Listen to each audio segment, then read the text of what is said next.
they had all the little, the logos on them. Makes it more fun, I guess, that way. You never know what you get if it's a Superman or a dolphin or some dumb shit.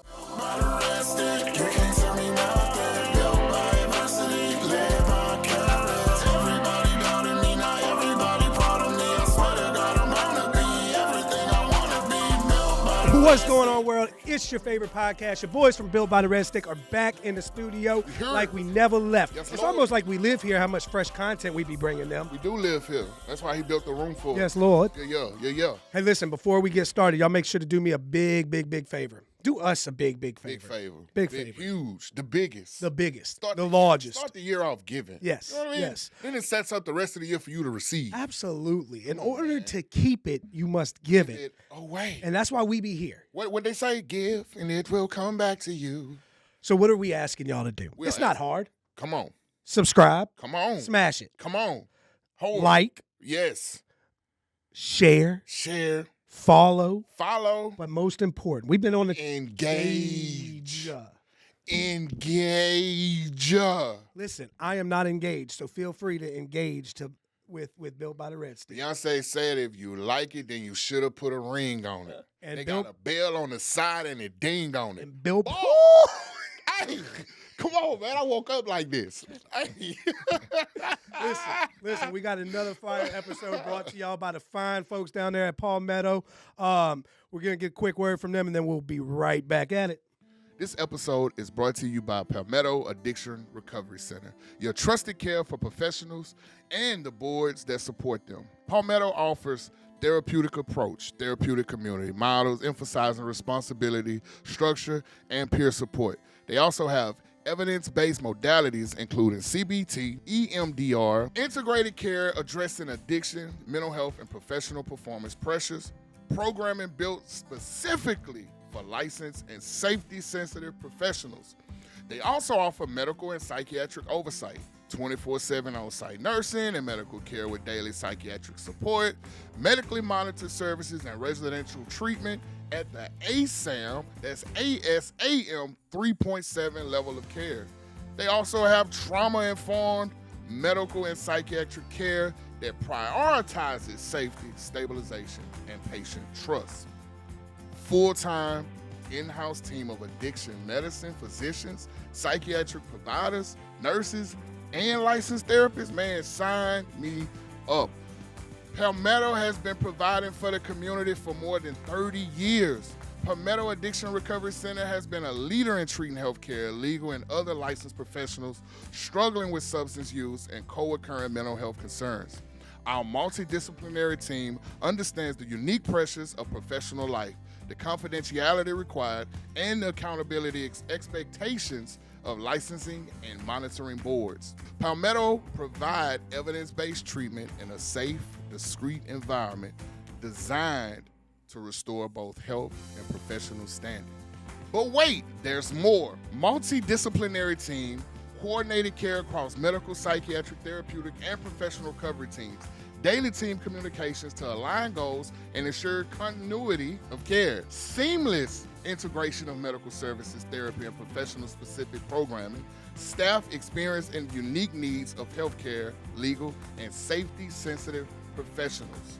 Clear, timely communication with referring boards, PHPs, EAPs, and employers when authorized. And for you people that messed up on the job, multidisciplinary evaluations including fitness for duty and return to work assessments. Structured progress reporting aligned with board and monitoring requirements. Comprehensive aftercare, monitoring, and family-inclusive planning for long-term recovery. So if you or someone you know is struggling with addiction, give Palmetto a call at 318-728-2970, or you can find them at palmettoaddictionrecovery.com. Remember, it's progress, not perfection. And just like that, we're back.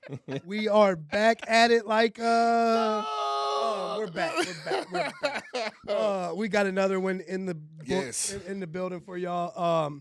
The exclusive. This is huge. I don't know about all that. This is huge. I don't think they understand the strings that we have to pull to get people here. Yes, especially ones that got some steak. But steak. Before we do this, all right, let's go ahead. Are Are you back? I'm back. First, are you back? I'm I know kinda- you were a I'm- little upset with the I was, but Chris texted me and said if you do it for Max, you got to see me. Okay. So I can't get too crazy. Chris, I got to give him a little bit. You know what I'm saying? It's levels. We had to roll out the fine china for Max, man. Ladies and gentlemen, boys and girls, the best hype man in the YouTube podcast I'm building, running. the one, Man, the only, I'm running. Ronnie Too LeDuff. much Celsius. Oh my God, my heart beats so fast. Ladies and gentlemen, boys and girls, little people and tall people. So this dude has been deemed the tallest guy in the industry. He is 100%. And I heard this story before, and now since meeting him, it is true. Y'all gonna see in the picture. You gonna Make see me look it. like I'm finally the shortest guy in the room, other when we did the Taurus. But anyway, this is about Max. He can still move me in the post though.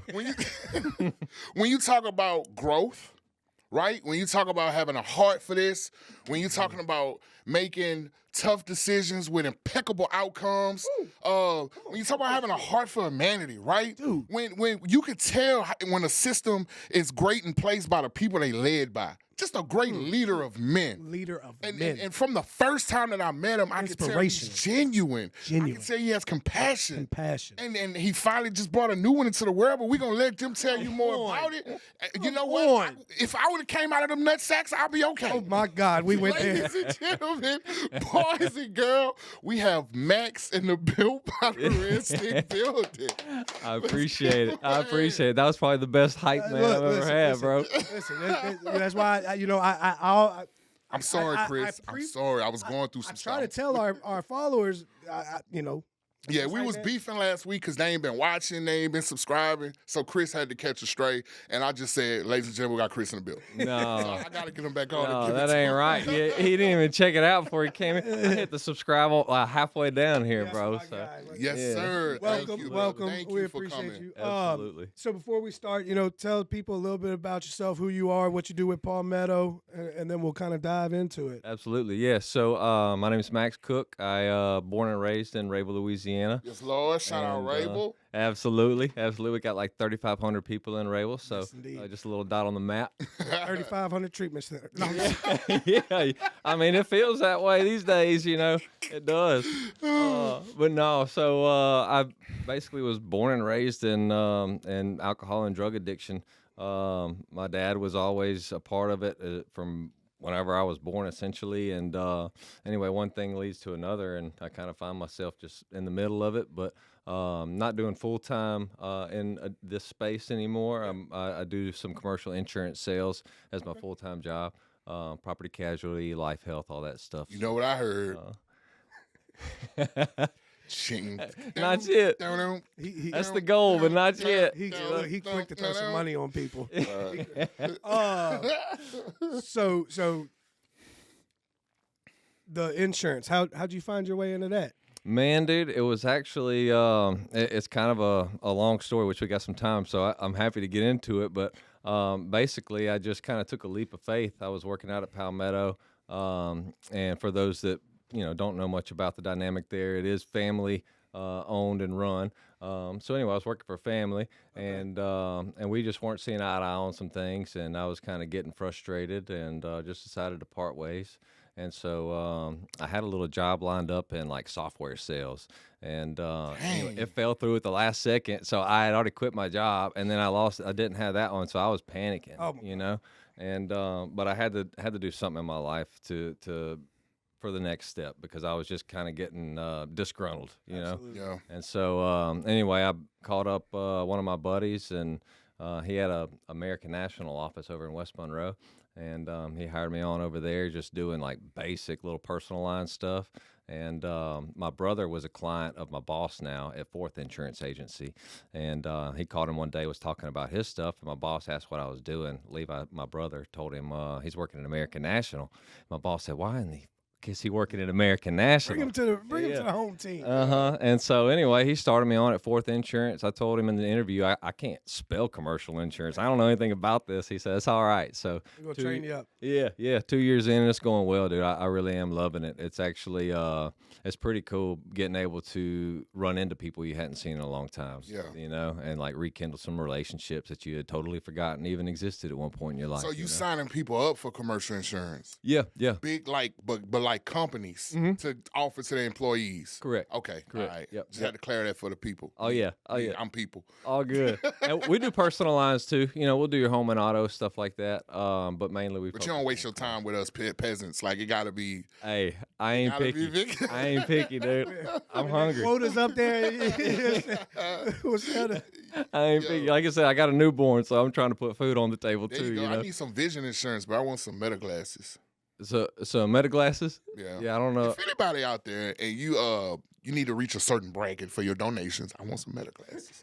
I'm just saying. I'm just throwing it out there. Hey, I'd love some too. I want some. Or some of those ones that I used to have some when I was a kid that had 2 little screens and you could play Xbox on them, and now you can't find them anywhere. But I know what you're talking about. So Yeah. what Ronnie is saying is Ray-Ban or Oakley, who offer Great meta glasses. we would love to be y'all sponsor or be sponsored by y'all. Yes. And listen, Oakley, what a great opportunity to sponsor a podcast where one of the hosts' last name It's Oakley. come on. Come on, man. the symmetry there? I like it, bro. So we got Yeti, Oakley, and Ray-Ban meta glasses. All right, go ahead. So when you were at Palmetto, what were you doing there? Yeah, so actually I started out in high school. My best friend Chris DuPont, he lives in Abilene, Texas now, but he was 16 when I was 15. And so we would drive, at that point we lived in Monroe, and we would drive to Palmetto in the summers, and I'd mow, weed eat, all that stuff. That's do a lot of maintenance. land to be mowing and weed eating. By the end of the day, your hands are vibrating. Yes. Yeah. And so I started off doing that, and then wound up going back after I came back from Colorado Springs. I was kind of spinning my wheels, and anyway, I started doing some tech work out at Palmetto. Okay. And did that for like a year and a half, and then moved to intake coordinator. Did that for a while as well, and then my final position was kind of like business development. Awesome. And so I did right at 5 years at Palmetto, and then business development was just, that's where we parted ways. So yeah. So, how you talked about kind of finding yourself in the middle of it, and your dad being involved, and when you were making that comment, you were talking about the work. Did he in say the that? industry, Yeah. right? Okay. We kind of talked about it a little bit off air, but you've had your battles as well. And no doubt. So tell us kind of like some of those ins and outs, and kind of where you were and what's led you to be the man that you are today, where you're enjoying life and being able to father this beautiful Sure. little girl. Yeah, little girl. Oh, yeah. girl dad. Girl, dad. I know. I was listening to y'all on the last pod talking about girl dads. Telling you, bro. Now, Life or do you changing. want more kids? Yes, Okay. at least This is one the more. man to talk to, because he I can likes take- to put kids on everybody. He keeps And trying in to people. I Yeah. like to put kids on people and in people. That part's a little more fun. he constantly trying to give me more kids. I'm He like, gonna have one more. He just don't see it yet. Well, Lord, I I touch don't his think he can have a kid though. You might try to put one in a female. No, he is. Yeah, no. Oh yeah. No, he's gonna shoot another one out. No, I'm not. Okay. Lord, okay. touch them testicles right Nope, now. nope. I speak fertility anyway, we've digressed. and parentability. Blow the nuts off one. Yeah. I'm going to get snipped. Going to get snipped. He's talking too much. No. I'll be happy to share on all that, and I'm sorry if I get a little long-winded because Fine, man. We here for it. cool. And we're sorry if we get off on squirrel moments. We both Yes. got the ADD. We super ADHD Shit. and we don't take no medications. It's Preaching up. to the choir, bro. Lord, Preaching okay, to the we in choir. there. But no, so I mean, it goes back honestly to childhood, man. I was exposed to addiction very early on. Didn't really realize what was going on at the time. Just saw drama between parents, and mom might not be around for a little bit, then dad's kind of not around. It's like what's going on. And then one of my family members, I'm not going to say any names or anything like that, but was exposed to bulimia at an early age as well. And again, didn't know what was going on. I would just hear it happening. And And so anyway, fast forward into high school, my parents were split up. My brother and sister had both graduated, gone off to college. And so golf was my main jam. That was my outlet, you know. So, yeah, we could go play soon. I knew I should have brought the sticks down today. Mine are in the car. Dude, a real player has them with him. A real player has them. But so, no, and, you know, I got big into having that outlet. I got big into just starting to separate away from my home life and started smoking a little weed. Started drinking on the weekends. There was a little place we could go run by and get daiquiris out in the middle of nowhere in Monroe. That's a good thing about them country towns. Yeah. Yeah, and so we were 16 riding around doing that and started taking like ecstasy on the weekends. This was all in high school and stuff, you know. How old are you? And I'm 34. Okay, so he was right towards the tail Man, end you of real ecstasy. you a baby. Yeah. No, they had all the little, you know, the logos on them. Makes it more fun, I guess, that way. You never know what you get if it's a Superman or a dolphin or some dumb shit. But anyway, so that, and then, you know, I pursued my outlets very hard. I was very intense, you know, about golf. Wake up before school, go play after school till the sun went down. But, you know, you can't live in your outlet, and was always trying to find that thing that gave me meaning and purpose and satisfaction within myself. You know what I mean? And so I went to college, didn't play any sports or anything, just had booger on the brain and wanting to party. And so, yeah, 2 years after being at LSU, had flunked out, had to come back home, spinning wheels, that kind of deal, you know. Really just trying to do some soul searching. And just before I left, actually, I had a small OD experience.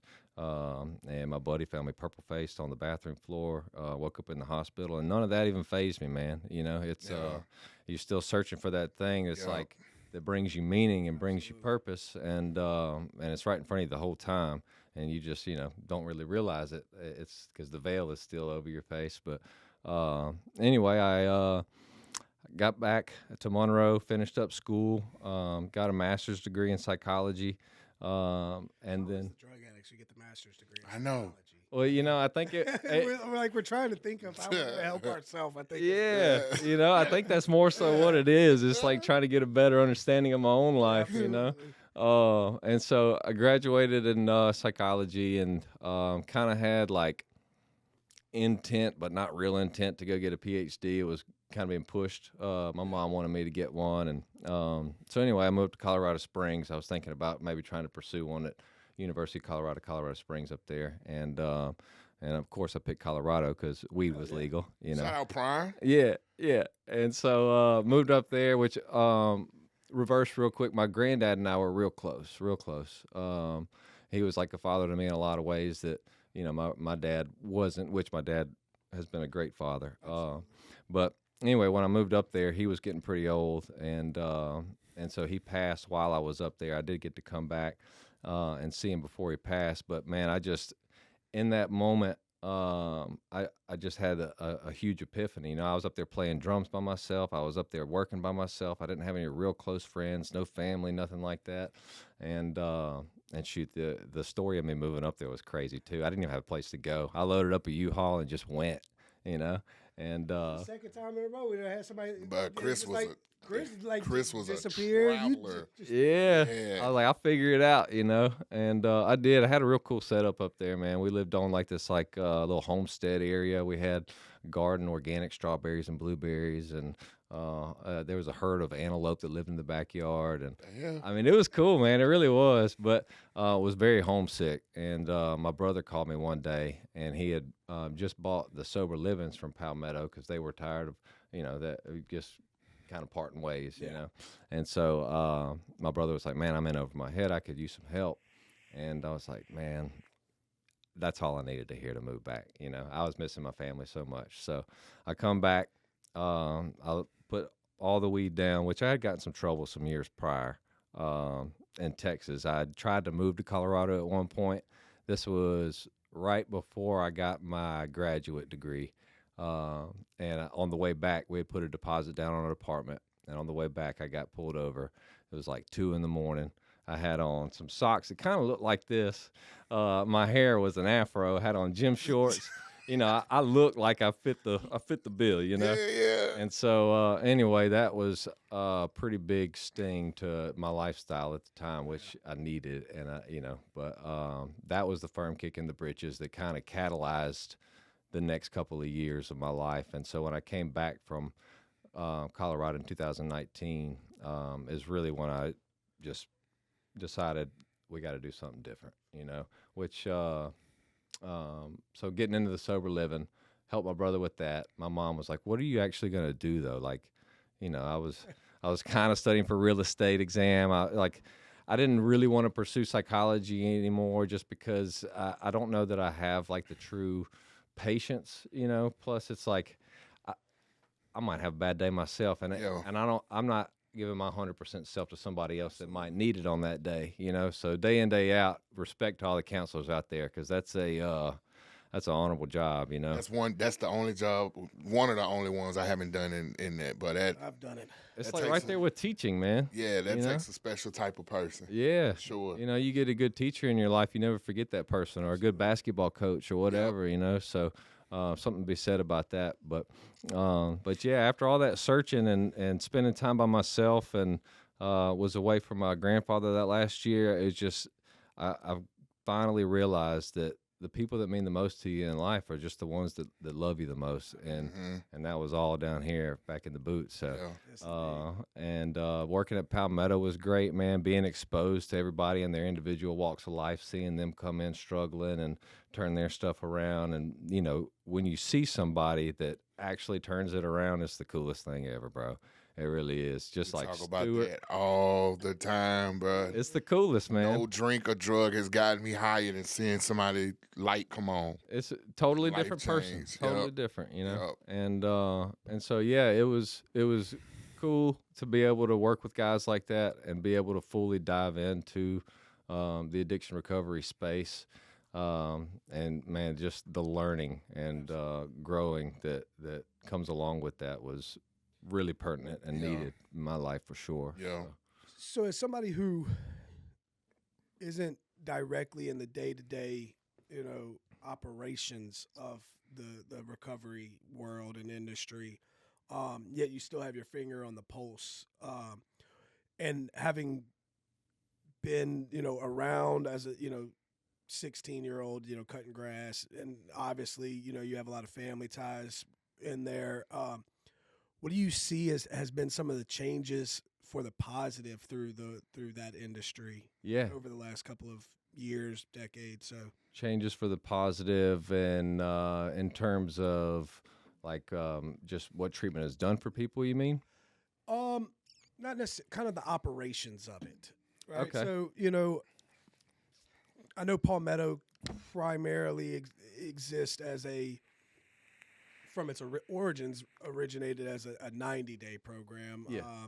Now it's still a 90-day program, but y'all treat some for 30 days and stuff. And so like seeing that transformation, seeing some of the you know, from your times as intake and your times as business development and answering calls and getting people in, seeing the progression of drugs and all of that, like some of the positive changes in the application of treatment, some of the evolvement of treatment, because obviously Palmetto's not still doing the same thing they were doing 30 years ago. For sure. They still have their core beliefs and everything. But yeah.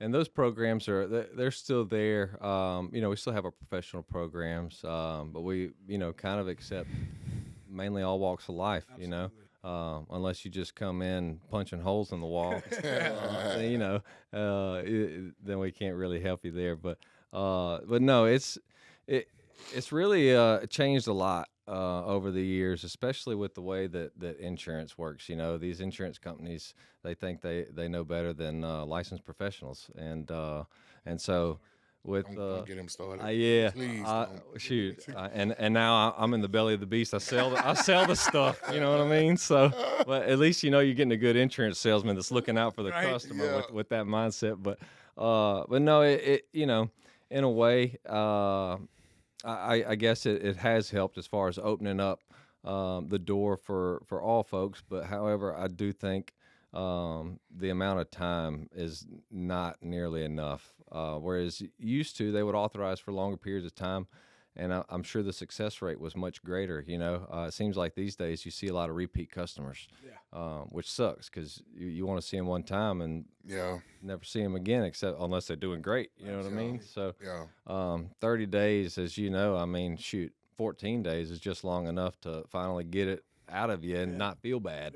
6 years of doing this still hadn't sometimes been enough. You know what I'm saying? So I would like to see the pendulum swing in the other direction. I just I don't know what it would take as far as maybe just numbers and some type of research to show some longitudinal studies that show that maybe 60 days is much more beneficial than your 30 to 45. Please don't get started. Please don't. I see you over there shaking. Yeah, I'm firing him up. It's so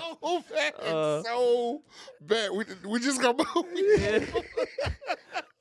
But No, I understand. I think that's where the emphasis on community and continuing care really comes into play. And just, like a discharge planner at a treatment center, you don't realize how impactful that job could be, but for somebody to really care and to see in the right situations. Exactly. And all of that, absolutely. Exactly. They also have to want to see people get sober for that to change. Yep.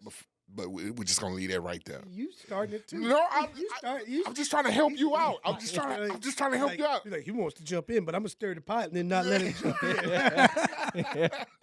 But like Chris, I know y'all had him on the show. Absolutely. He's great, man. Yes. Bro, Chris is a very interesting person. Man, that was He's one of the few episodes I actually went back and watched after we shot it. Because when you shooting and you in it and you kind of done with it, I actually went back and watched his. He's good. And I'll tell you this, we spoke about it. So this is the second time that we've operated within the Meet Your Sponsor series, right? Where we have a sponsor and we interview, a lot of people from there that are involved with said company.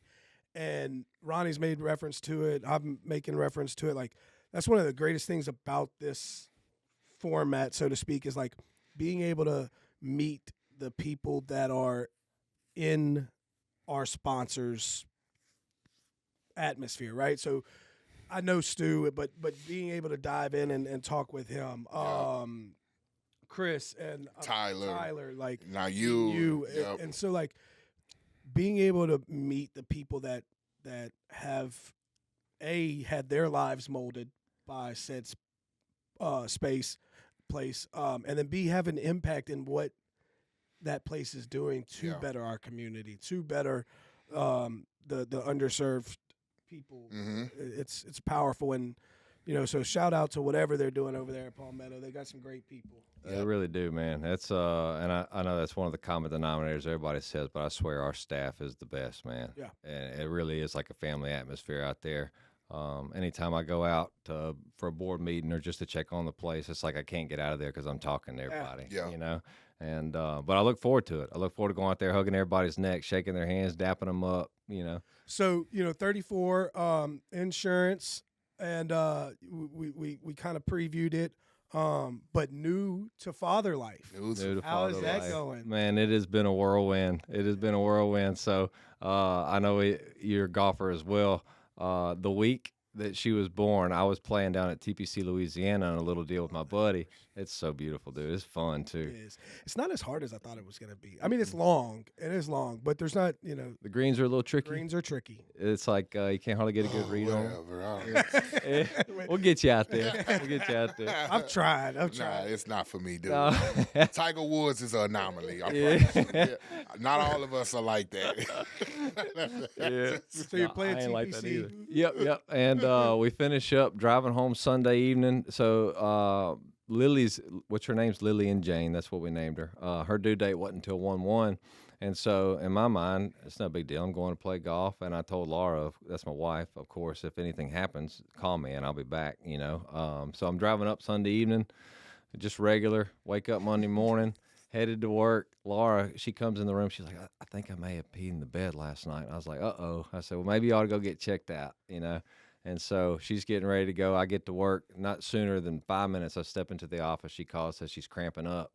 It's like, all right, here I come. So It's time. going to the hospital. This was on 12/15. We're pretty good ways out from 1-1. And anyway, we had a baby at 4:25 that afternoon, man. On 12/15. 12/15. Congratulations, bro. Dude, My dad's birthday. Oh, really? Yeah. Heck yeah. It's my Heck dad. yeah. I use my word too. Huh? I'm just throwing it out there. I didn't hear it. Anomaly. Ooh, my God. Come on, man. You know what I'm saying? Guy.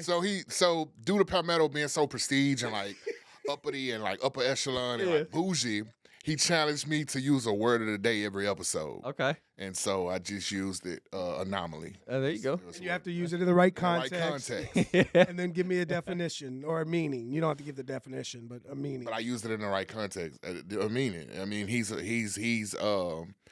one-off. Like he's a unicorn. Yeah. There you go. You know what I mean? Good job, bro. Hey man, My guy. You know what I'm saying? Well, I about educating them built by the rest. All about improving and growing. And growing. Yes. But yeah, having a little girl, man. You know, I was at first when I found out I was a little girl, I was a little bit jaded because I felt like every dude kind of dreams about having their little son. You know? I love my sons. I know y'all gonna see this. I always wanted a girl. I did. Really? I wanted my first one to be a girl. Now 6 of them.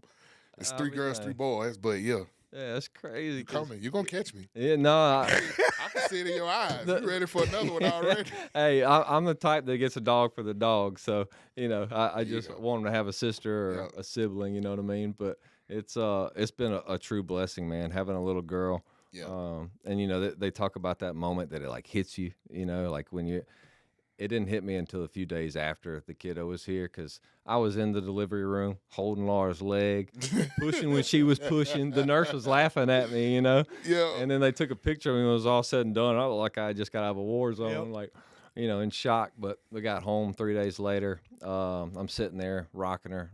Laura's asleep, and I put on some music. I love music. I constantly play music at the house, and so I wanted to introduce that to my daughter at a young age. There you go. Trying to get that rhythm just built into her bones, you know.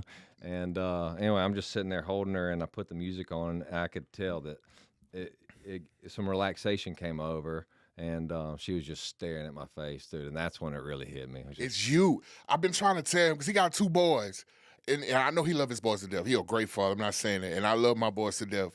Just wait till you walk in from a long day of work, and baby girl just come grab your leg and just look up at you. There's no feeling in the world like that, bro. I'm already knowing. Because you are her superhero. You are her everything. I mean, you that to the boys too, but from a girl, it's Some just people are different. meant to be girl dads. Some people are meant to be boy dads. You don't know until you try. Don't knock it till you try it. I'm okay. You're gonna have a girl. Hey, Every man, and I said this, and I'm gonna double down on. Every man deserves to have the love of a daughter in their life. Every man should get that. And I'll have the love of a niece named Sarai. There you go. But you got to come around more.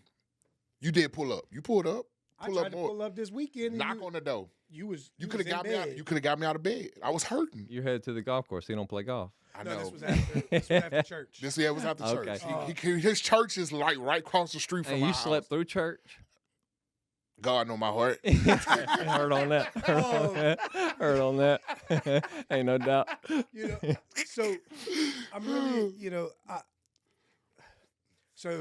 people who know me know my story, right? So like, my oldest son was his birthday is my sobriety day, and I was actually in treatment the day he was born. I didn't find out until like 5 days after he was born, and that's neither here nor there. But I always recognize and like what becoming a father did for me. Yeah. So can you kind of elaborate, like, you know, as far as like whether it be mental health, whether it be drive, whether it be passion, whether it, you know, your music, like what has that you said you had that moment, right? You're jamming out with baby girl, holding her, and it hits. Like, what inside you was that like, okay, now I got.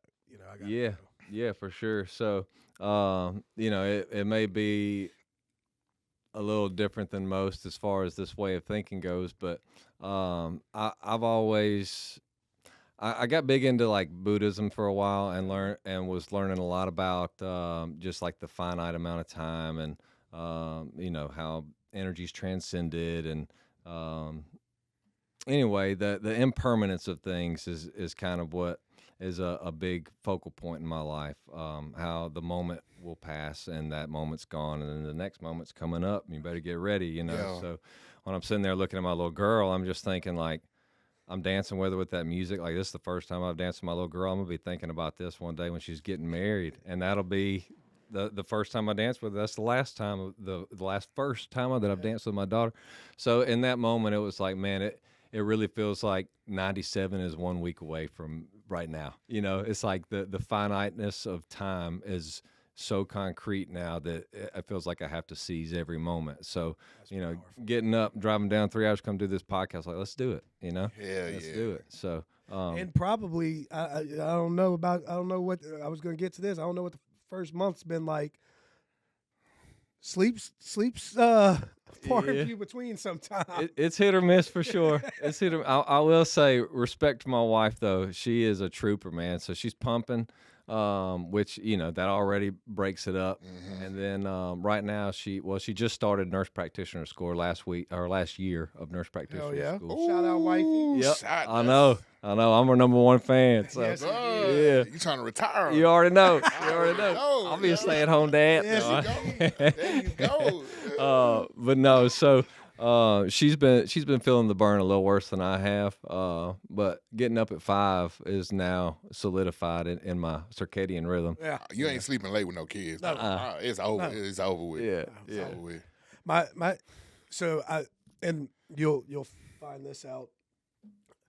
I think every parent goes through this. I don't know. I don't want to speak for every. I know I've done it twice, right? 2 separate times I've done it. But occasionally, when you want to have a nice sleep-in day, you'll let your kids stay up a little bit later.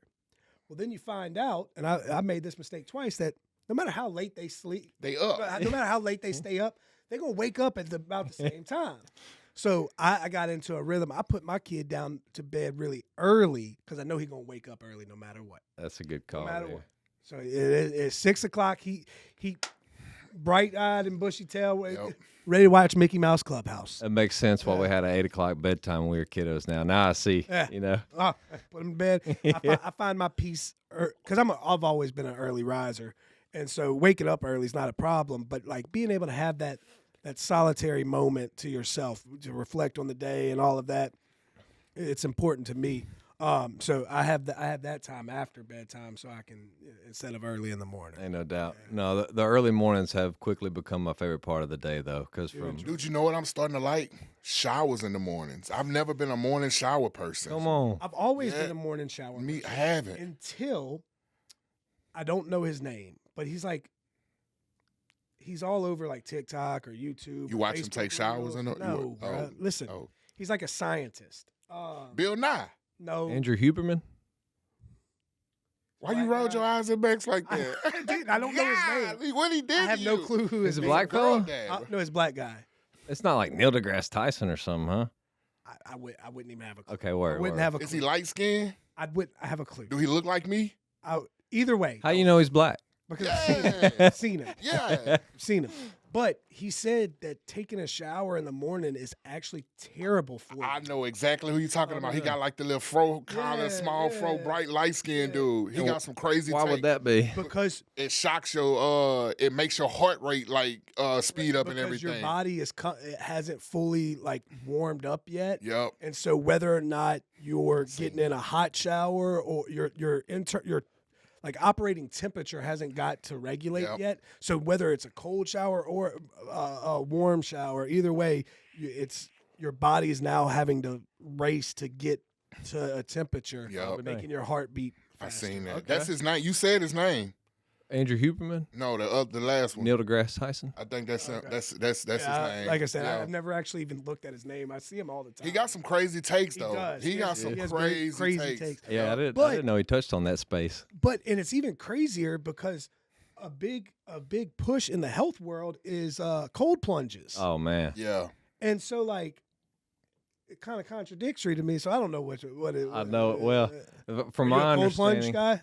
I should be. Apparently, it's good for people that aren't happy with cold environments. Yeah. And I hate the cold. You love probably the see my cold, hands are like dude. purple right now. You know, I thrive. I see you got a under, like, T-shirt on and yeah, some. dude. I would have wore shorts, but my legs looking small today. Shoot, I wear gloves when I go to work. I hate it so much, dude. And I work at an office job. You know, yeah. Yeah, but I'm in the shower morning. Yeah, Anyway.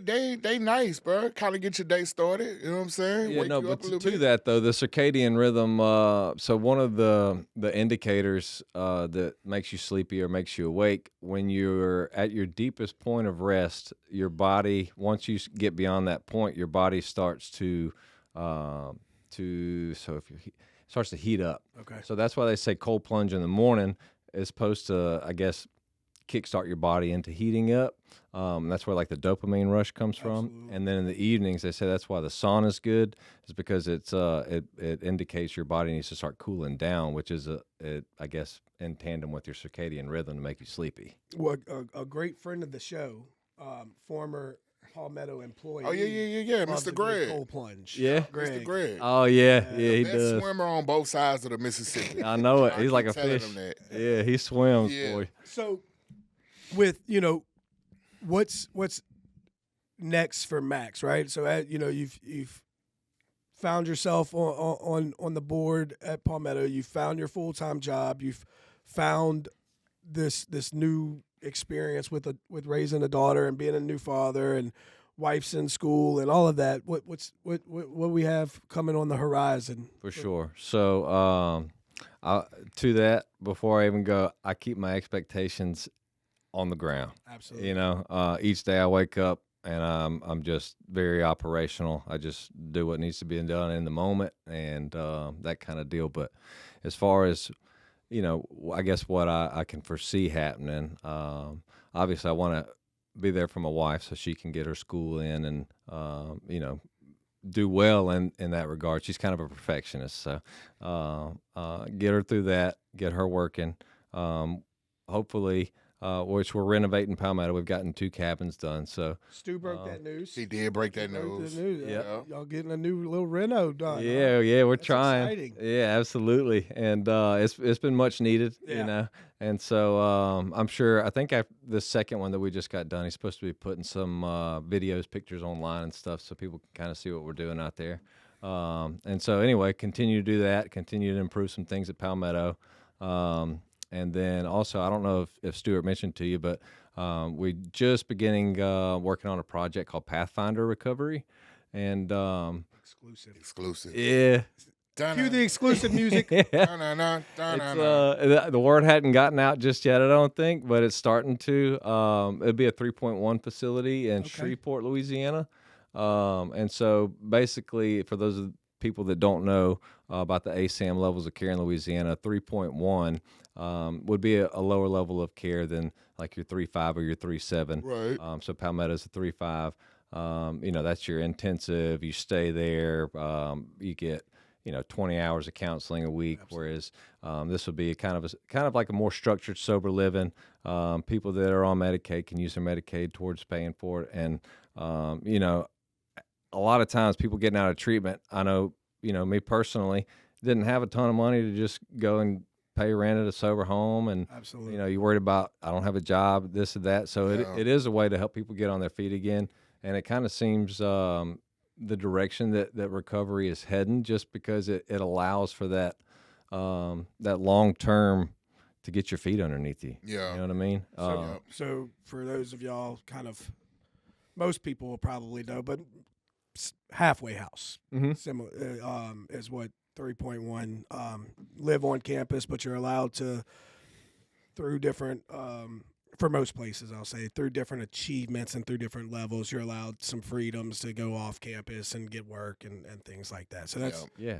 that's super cool in the Shreveport area. In the Shreveport area, yeah. There's nothing like that in the Shreveport area yet, and the demand is definitely there and needed. I've Y'all got partnering with 50 or what? Yeah, I wish, dude. I wish we keep some life water on deck out there. If wanted to come on, built by the Red Stick 50. Come on, We man. know you out there buying Shreveport. Yeah, he was just here last week. We got you, bro. He just just bought some more stuff down there. Oh, did he? Oh, yeah. He's like the largest property owner in Shreveport now, isn't he? He is. Yeah, he that's is. pretty awesome. I hear he's doing really good things. He is. But yeah, I got a buddy that's he worked for the JCAT. He's on Bossier Parish Police Department over there. So the need, just through stories that I hear with him, it's really sad how much really methamphetamines is in that area. Yes, you know? Crossing that Texas line and coming straight to Shreveport. It's crazy, man. Yep. You know, Method. Yep. Yep. And so anyway, That's those huge. are some big goals, and you know, just grinding, trying to be successful in the insurance world as well. So You kind of alluded to it, and I want to dive into it because I always find it intriguing. You talked about your intense kind of like research and followings of the Buddhism practices and stuff like that. yeah.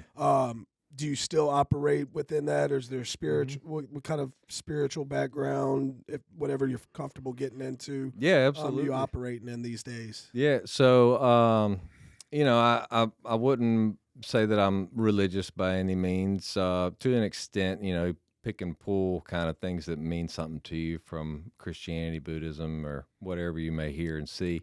But the main thing that helped me with the study in Buddhism was kind of understanding how one cannot be with the other. You know, that you see one wave crash on the beach and the next wave's bigger, the next wave's smaller, but none of them could be in that shape or that frequency, or none of it would happen the way it happens without the one preceding or the one after it. And so it's all kind of connected in tandem. And in that regard, it's actually really funny because I was going to AA when I went through treatment. My uncle would come pick me up at like 4:30 in the mornings on Friday to take me to early bird meetings.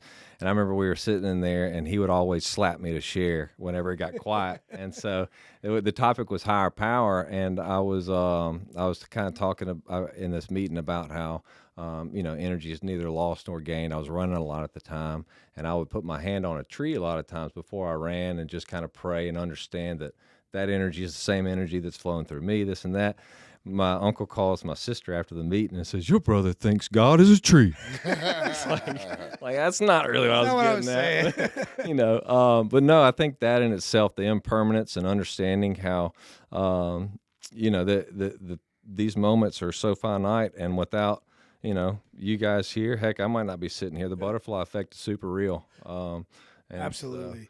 I definitely believe in the butterfly effect. Yeah, Definitely. I really like the I guess context in which you put like experiencing those moments, right? Like yeah, I fall short on that a lot of times where, you know, you get into the hustle and bustle of life that you experience a moment after. And I feel like that's one of the, like, for me, that's one of the losses of like being present. Is like whenever I have to experience a profound moment after it because I'm not present because I'm not, like you said, you know, recognizing this finite amount of time that we have. And so like really enjoying those moments is something that I strive to get better at, is like being present in those moments and not celebrating them or dwelling in them, either way, either side of the spear after the fact, but going through it. I was listening to a guy a couple of weeks ago, and he was talking about the "this too shall pass" phrase, and he was like, so many people apply that phrase during a hard part of life, when in reality that phrase is meant to represent all the areas of life, and it represents the humility of the good times, knowing that this good time too shall pass as well, and with that, like, there's gonna be peaks, there's gonna be valleys of life. It was no doubt pretty profound. yeah, no. So, well, you know, before we wrap up, you know, I kind of always end it with the same question, right? Like, you know, if somebody's listening to you and maybe listening to this episode and maybe going through a hard time, what's one thing you would share to, you know, give them hope? For sure. So, I actually was thinking about this a little bit over the last couple of days, coming down to do this. You know, life is so weird. The emphasis that we as individuals put on certain things, where we place meaning, where our expectations are, and what that does to us after the fact. You know, so I just think it's super important to understand the decisions you make, every decision, you can't take that word lightly. It's like getting married or having a kiddo or starting a new job. You know, the decisions you make are going to affect other things, and you just have to really understand the weight of the decisions in life and what that fruit will look like when it yields fruit, whether it be spoiled or whether it be something you can take home and share with other people. You know, I think it's just important to understand what your meaning is in those decisions, what your intent is, and making sure you're not doing things solely for yourself. You know, that's been a pinnacle of mine for a long time, is just trying to really live for other people as much as I can, because we're all selfish people at the end of the day, you know. But keeping others in the back of my mind and really getting outside of myself, you know, like you said, in the moment, we may not want to do some things, and you may get frustrated, like, I'm going over here to help such and such. But after it's over with, you feel like a weight's lifted off of you, you know? And so it's just those little moments, whether it be big, small, 10 seconds of help, offering a lady, you know, to open the door for an older lady, or driving, you know, one state up to help your buddy with the car broke down. It's like, you know, it's just pursuing what you know is right, keeping your moral compass, and finding gratification in ways that are outside of yourself, I think, is the main important thing. So. Absolutely. Y'all Well, mic drop. Mic drop. We got, you know, we appreciate you, Miss Max, for coming down, joining us on the Built by the Red Stick podcast. Unfortunately, ladies and gentlemen, we have come to Ronnie's least favorite time. Ronnie ain't here, so you can't close it out. He's going to pout. He's going to cry. But the best way to make Ronnie happy is do what we asked in the beginning. You heard it. Tell him again. I didn't even have to be told, bro. I subscribed on the way down. The podcast is good. It's good stuff. Great stuff. If you appreciate recovery, you're looking for, you know, just some feedback, some little light at the end of the tunnel, or wherever you're at in life.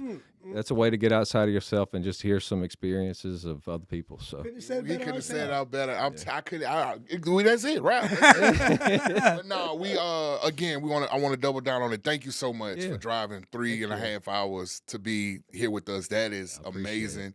And we do not take that for granted. Like, we understand the commitment that take, especially with you being married, having a new one. Like, we are forever grateful for that. For sure. Big shout out to Palmetto for sponsoring this month, the Meet Your Sponsor series. Like we always tell y'all, we are committed and dedicated to bringing y'all help, solutions every week.